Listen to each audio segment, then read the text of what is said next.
So hello guys and welcome to this new video. Now in this video I will discuss the approach to slide diagnosis.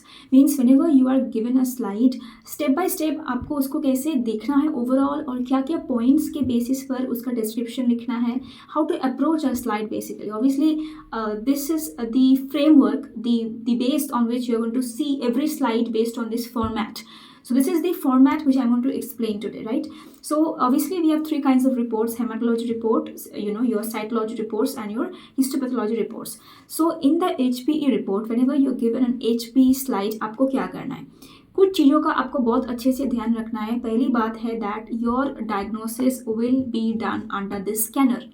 Histopathological जो slides है उसका diagnosis scanner में ही हो जाता है, but you have to see under 10x, you have to see under 40x because that will give you the cellular details, and without cellular details you cannot stamp on a diagnosis a lot of times. ठीक है, लेकिन what I mean to say is that once you see under the scanner ना, आपके दिमाग में एक impression create होगा. Means you will think of a diagnosis. आपके दिमाग में एक डायग्नोसिस या फिर डीडी, ठीक है, डिफरेंशियल डायग्नोसिस, कुछ भी हो, आपके दिमाग में वो आएगा.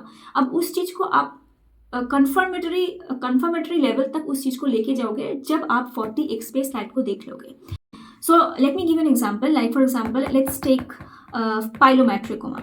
I don't know why I keep giving this example anyway, but whenever you will see this slide under your scanner, आपके दिमाग में वो आ जाना चाहिए that probably I am suspecting pilomatricoma.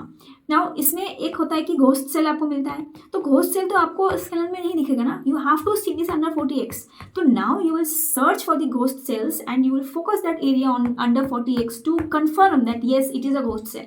Now you can confirm your diagnosis. ठीक है, तो मैं यही बोलना चाहती हूँ कि डायग्नोसिस जो कि है वो स्कैनर में होता है, लेकिन don't write that without confirming on a 40x. ठीक है, now what are the points. पहले ही आपको क्या लिखना है, आपको आपके एग्जाम में स्लाइड डिस्क्रिप्शन जो लिखना है वो मैं सिखा रही हूँ आपको. ठीक है, अप्रोच टू स्लाइड डिस्क्रिप्शन, कैसे आपको स्लाइड लिखना है एग्जाम में हो, चाहे वो बाहर प्रैक्टिस में हो, कहीं पर भी हो लाइफ में, कैसे एक स्लाइड को आपको लिखना है. That is the format, you have to follow this format. ठीक है, तो architecture, first you will write the architecture is extremely important, specially in the skin tumours. Architecture के ऊपर डायग्नोसिस पूरी बेस्ड होती है कई बार. ठीक है, जब कंफ्यूजन होता है, जब ओवरलैपिंग एंटिटीज होता है, तब architecture decides the diagnosis. Okay, so very important. For example like circumscribed और इन्फिल्ट्रेटिव, इस तरह का जो आर्किटेक्चर है वो आपको लिखना है. फिर आपका आता है कि if you have any normal tissue, if you can see any normal tissue in a tumour, please mention that in your answer, please mention that in your report कि यहाँ कुछ टिश्यू नॉर्मल दिख रहा है, वो आपको मेंशन करना है. ठीक है, फिर once you have describe the architecture, now you will be describing the cell. ठीक है, तो whatever different kinds of cells are present, सारे के सारे आपको एक्सप्लेन करना है. जो भी आपको सेल्स मिल रहा है सब कुछ आपको एक्सप्लेन करना है. But specially if you have a tumour cell, तो वो सेल कैसा है आपको पूरा डिस्क्रिप्शन लिखना है. क्या क्या लिखना है, starting from the shape. First you write the shape, then the cytoplasm, then the nuclear details, then if you have any necrosis, hemorrhage in the slide, any kind of lymphovascular invasion, perineural invasion or mitosis, all these extra features, whatever is present, you have to write all the extra features which are present. So what I mean to say is that जो तुम्हारा जो cell है उसका description कैसे लिखना है. Please don't write the nuclear first and then this cytoplasm. जैसे मैंने यहाँ पे लिखा है, बिल्कुल आपका सीक्वेंस ऐसे ही सीक्वेंस रहना चाहिए. ठीक है, this is the ideal way. Okay, now please understand next point which will mention is the background stroma. ठीक है, कैसा है स्ट्रोमा, फिब्रिलरी हो या जैसा भी हो लिखना है. कोई स्पेशल फीचर आपको मिल रहा है वो भी आपको लिखना है. Now, please understand that if you are diagnosing a benign lesion, then please write the negative points also. Like in case of benign lesion, you will not find very high mitosis. So please write that there is no mitosis or there is very few mitosis present, because these points will prove that you are trying to point to a benign diagnosis and you are not pointing to malignant diagnosis. तो malignant को exclude करने के लिए भी जितने points आप लिख सकते हो उस diagnosis में, वो भी आपको mention करना है, which are differentiating that benign entity from form a malignant entity. Do you understand? तो ये नेगेटिव पॉइंट्स जो कि है, there is no mitosis, there is no lymphovascular invasion, there is no perineural invasion, इस तरह का जो पॉइंट है, नो नो नो करके भी आपको लिखना है कुछ point which will prove that this is a benign lesion, this is not a malignant one, ठीक है। तो ये इंपॉर्टेंट पॉइंट है जो मैंने आपको बताया हुआ है। अभी आपको क्या करना है, बस बहुत ही सिंपल सा चीज़ है कि ज़्यादा किसी स्लाइड को लेकर के ओवरथिंक नहीं करना है। मैं आपको बताती हूँ, देखो यार, एग्जाम में जो स्लाइड आपको दिया जाएगा, it is very common that this slide will have very फेंट स्टेन, और उसी स्लाइड में आपको बस 5 मिनट्स दिया जाएगा उसको डायग्नोसिस करने के लिए। भाई 5 मिनट्स में डायग्नोसिस करना आसान बात नहीं होता है। वही स्लाइड अगर आपको 10 मिनट या 15 मिनट या आपको ज़्यादा टाइम मिलेगा उस स्लाइड में, तो आप उसको डायग्नोसिस कर पाओगे। पूरा स्लाइड में एक छोटा सा फोकस होता है कई बार जहाँ पे लेशन होता है, तो it is very easy to get that missed on a slide if you are given very less time, ठीक है। But this doesn't make you any less of a pathologist. Means once you will pass out and you will do your private practice, then you know this things will not matter, क्योंकि वहाँ पर आपके पास में time होगा। तो knowledge is important, please gain the knowledge. आपके दिमाग में चीज़ होनी चाहिए, मतलब यहाँ पर you have to keep everything. So your knowledge should be solid, your approach should be perfect, ठीक है। उसके बाद एग्जाम में, तो you know that exam is not something which is very confirmatory. कई बार बहुत कुछ चीज़ें होती है जो आपको पता है आप नहीं बोल पाओगे, उस टाइम पे आपके दिमाग में नहीं आया है, you lose sanity, you don't get time. तो ये सारे कन्फ्यूजन्स रहता है। प्रिपरेशन आपको आपका बेस्ट करना है, उसके बाद ज़्यादा नहीं सोचना है एग्जाम के लिए। मार्क्स इधर उधर होता रहता है, जैसे कि आप if your paper is getting checked by any professor who doesn't give marks, and even if you write very good, that professor will not give you marks. At the same time, if your paper is being checked by someone who gives a lot of marks, even any other student who writes less will also get a good marks. तो इस तरह का differences रहता है, because it is very subjective, right. तो इसको लेकर ज़्यादा टेंशन नहीं लेना है। बस आपको सोचना है कि मुझे लर्न करना है, लाइफ में आगे जाके मुझे इस पर काम करना है, मुझे लर्न करना है, और एग्जाम के लिए तैयारी भी बहुत अच्छे से ही आपको करना है, आपके लिए करना है, ज़्यादा आपको एक्सपेक्टेशन नहीं रखना है, ठीक है। Now whenever you cannot reach onto a diagnosis, please don't push yourself to do that. Instead, write the differential diagnosis. Very very important, okay? Please give differential diagnosis. इसमें कोई हार्म नहीं है। एग्जाम में आपको पूछेंगे सवाल, क्रॉस चेक करेंगे आपको, अगर आपको जो भी आपको आपके दिमाग में आएगा उसको बोलना, इंटरेक्शन होगा, उस हिसाब से आपका काम हो जाएगा। एक्सप्लेन योर रैशनल, ठीक है। और अगर if you have any special stain in your slide, please mention that, okay? If you have past stain or something like that, please mention that. That will be important. तो कैसे शुरू करना है, जैसे कि H&E, if you given H&E stain, so please write that H&E stain smear shows dash dash dash, and then after you complete the entire thing as I mentioned, इसी sequence में आपको लिखना है। उसके बाद आपको लिखना है कि histological features are off, ठीक है। Don't write the word suggestive, please don't use the word suggestive in this, and if you want you can also keep DD.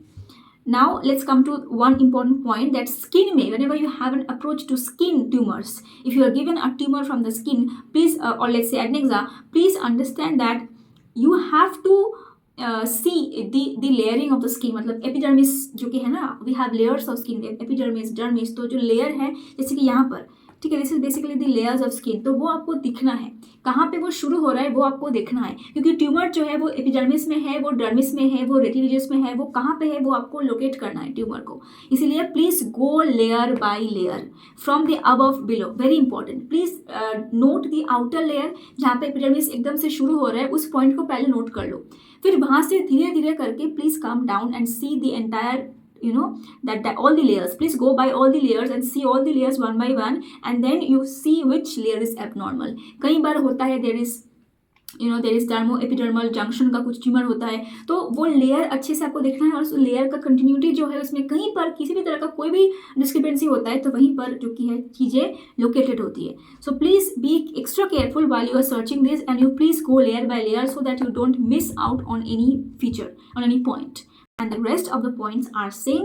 Very very important in case of skin, you have to write the architecture, because this will give you a lot of insight into the diagnosis, ठीक है। तो अभी next come to एफएनएससी report. तो एफएनएससी report में क्या होता है, पहले आपको ये शुरू करना है किस पॉइंट से, सेलुलैरिटी से, ठीक है। तो the way I written it sequentially, आपको इस तरह से ही आपको रिपोर्ट लिखना है, मतलब आपके डिस्क्रिप्शन लिखना है, ठीक है। So the first point is that you have to mention this cellularity. Next the background भी आपको लिखना है। Background you can write it later on as well, क्या है, क्लीन है तो बिनाइन है, if it is dirty it may suggest malignancy as well. Very important is going to be your arrangement of cells. Background, it is better if you write it later. Okay, please write the arrangement of cells first. Arrangement of cells में क्या है, cluster में हो सकता है, nest में हो सकता है, फ्रैगमेंट्स में हो सकता है, सिंगली डिस्पर्स्ड हो सकता है. ठीक है, तो अभी after you mention the arrangement of the cells, now you will talk about the individual cell कैसा दिखता है. इंडिविजुअल सेल में same description, shape, size, cytoplasm, nuclei, nucleoli. Nucleoli बहुत इंपॉर्टेंट है, बहुत इंपॉर्टेंट है साइकोलॉजी में. ठीक है, chromatin, then outline, everything. If there's any special nuclear feature, like if you have nucleus pseudo inclusions, if you have nuclear grooves, all of this will be important, and as well as pigment. Okay, now you tell me what is this cellularity. Is it low, moderate, high? What is it? It is kind of high only, like moderate to high. Okay, so I'm going to label this as moderate to high cellularity. So I'm going to start it like this, that stained smear shows moderate to high cellularity comprising of that this. Okay, so now while writing the report, you know, in your lab and all, please mention the aspirate.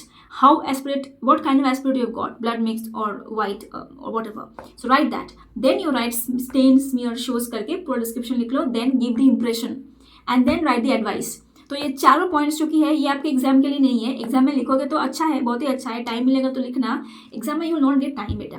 ठीक है, तो time मिलेगा तो लिखो, वरना ये तुम्हारे practice के लिए है. ये चारों पॉइंट्स तुम्हारे प्रैक्टिस के लिए है. इसको अच्छे से लिखना है जब तुम बाहर प्रैक्टिस करने वाले हो. ठीक है, लेकिन यहाँ पर I would prefer to go for cellularity first, then for arrangement first, then for individual cells, and then I would like to go background at the and.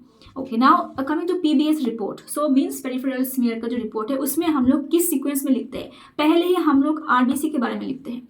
ठीक है, सो स्टेन्ड स्मीयर शोज. तो RBC के बारे में क्या क्या लिखते हैं, count approximately. If you cannot count, just write whether it is adequate or whether it is within normal limit. ठीक है, इस तरह से लिख लो.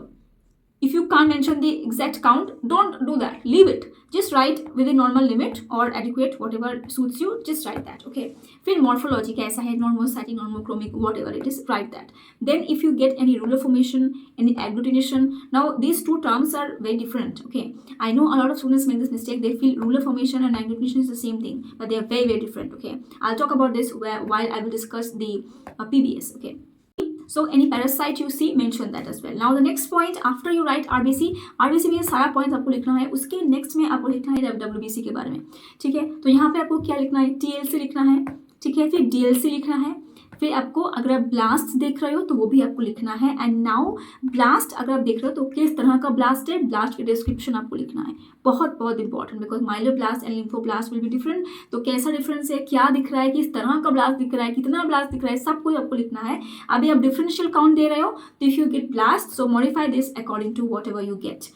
Okay, so last you're going to write about the platelets, in which you were going to give the count, or you can just mention as I said adequate or whatever, and the morphology, normal morphology or abnormal giant platelets, whatever you see, write that. Okay, so after you have mentioned all these points and have completely covered the entire slide, the next point will be your impression. क्या आपको लग रहा है उसमें से, फिर your advice. ठीक है, एग्जाम में please focus on time management and don't focus on if you are missing out on any point. Okay fine, because you won't get time to diagnose. Believe me, exam में इतना कम time होता है ना, बहुत difficulty होती है. ये practical problem है इसलिए, but please have the knowledge. This is how you right a report. बाहर में जब आप जाओगे तो इस तरह से रिपोर्ट लिखना होगा आपको. ठीक है, फिर and another thing is that in the exam if you can manage without oil, do that, because you won't have time. That's a very crucial factor in exam. If you some diagnoses cannot be done without oil immersion, but if you can do it, do it. Save time for that. Okay. Now. Okay, next I come to bone marrow reporting. ठीक है, यहाँ पे मैं format बता दूंगी आपको कैसे लिखना है. पहले ही लिखना है, बोन मैरो रिपोर्ट में दो तरह का रिपोर्ट होता है. एक होता है एस्पिरेट, एक होता है बायोप्सी. राइट, सो यू इधर हैव बोन मैरो एस्पिरेट का रिपोर्ट और you have bone marrow biopsy का रिपोर्ट. सो बोन मैरो बायोप्सी का जो रिपोर्ट होता है ना, उसमें आप मेरे पास कुछ सैम्पल रिपोर्ट्स हैं, जैसे कि एक्यूट ल्यूकेमिया में एग्जैक्टली कैसा होता है बायोप्सी. क्योंकि बायोप्सी का हम लोग ना, we can actually put that into a specific chart. Right, so because in acute leukemia, this is what you see. You see marked hypercellular marrow. You see sheets of immature cells with suppression of the trilineage hematopoietic component. This is what you see in acute leukemia. तो इसमें थोड़ा बहुत आपको change करना पड़ेगा, but the basic structure will remain the same. So these are basically the sample reports which I have written so that it becomes easy for you to kind of understand कि क्या आप लिख सकते हो. इसको याद करना I think be easy for you. याद कर लो, उसके बाद उसके हिसाब से आप मॉडिफाई करके एग्जाम में लिख देना. अगर बायोप्सी आता है तो ठीक है.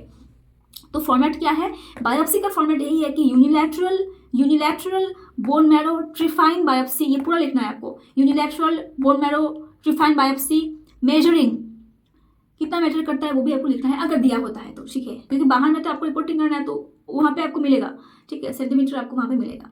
देन शोज करके आपको सेलुलैरिटी मेंशन करना है, हाइपर सेलुलर है, नॉर्मल सेलुलर है, हाइपोसेलुलर है, वो मेंशन करना है। उसके बाद कितना परसेंटेज आपको लग रहा है वो परसेंटेज आपको मेंशन करना है। उसके बाद आप लिखो the main focus should be on the relative abundance of which kind of cell you are getting, along with that what extra things you are getting, ठीक है, localization कहाँ पे मिल रहा है, ellip like abnormal localization of precursor, if you see this kind of things then mention that, ठीक है। तो ये एक थोड़ा बहुत मैंने यहाँ पे लिखा है, आई am not going through this क्योंकि ये भाई सैम्पल फॉर्मेट है, तो ये नोट में ही रहेगा, जो मेरा प्रोजेक्ट है उसमें ये नोट जाएगा, तो I am not going to read out this, but this is basically the formats जो मैंने यहाँ पे लिखा हुआ है।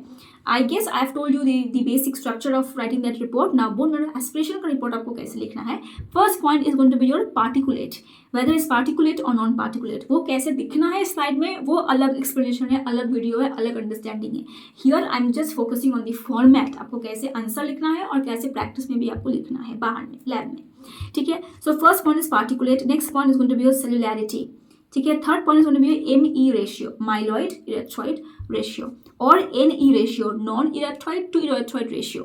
When there's very high number of erythroid cells, then we can do this NE ratio as well instead of ME ratio. So any one you have to write. In the exam, you will not be able to calculate. If you can just have an assumption, then write this ME ratio count. After this, you want to mention the differential count in which you are going to write about the myelopoiesis, erythropoiesis, and megakaryocytes, lymphopoiesis, and all these things. So in granulopoiesis or myelopoiesis, you will write about each of the cells present, percentage of each of the cells present, promyelocyte, myelocyte, metamyelocyte, then neutrophil, lymphocyte, monocyte, eosinophil, eobasophil, plasma cell, all these things. And this is the impression that you're going to write, whether it is reduced or not, adequate within normal limit or it is reduced. Write that, and then you write all maturation stages up to neutrophils are present. This is the normal that we see. Now in erythropoiesis, same thing.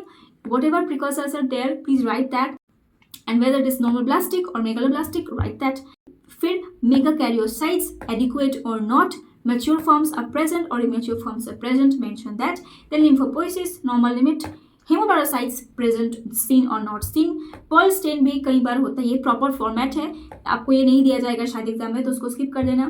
फिर उसके बाद आता है bone marrow trephine biopsy का report, अगर आपके पास में है, because lot of times both are done together, तो रिपोर्ट आपके पास में आ जाता है, वो आपको इसके अंदर ही लिखना है, पूरा एक कंप्लीट करके आपको वो पेशेंट को देना है प्रैक्टिस में। उसके बाद impression, final impression after you have seen the aspiration and the biopsy both. उसके बाद एडवाइस आपको देना है, that differs from cases to cases कि आपको क्या एडवाइस देना है, ठीक है। Cytogenetics is quite common and advice, so I mention over here, not in all the cases you going to write this, it differs from case to case, ठीक है। So I hope that this video has given you an insight into how to approach a slide and how to write a description, और किस तरह से आपको approach करना है, क्योंकि अप्रोच जो है उसी के बेसिस पर आप डिस्क्रिप्शन लिखने वाले हो, right. And your approach and your description that actually gives you an insight into how capable you are as a pathologist. So on this note, I will take your leave today and meet you very soon in my next video. So keep studying until then, and thank you for watching.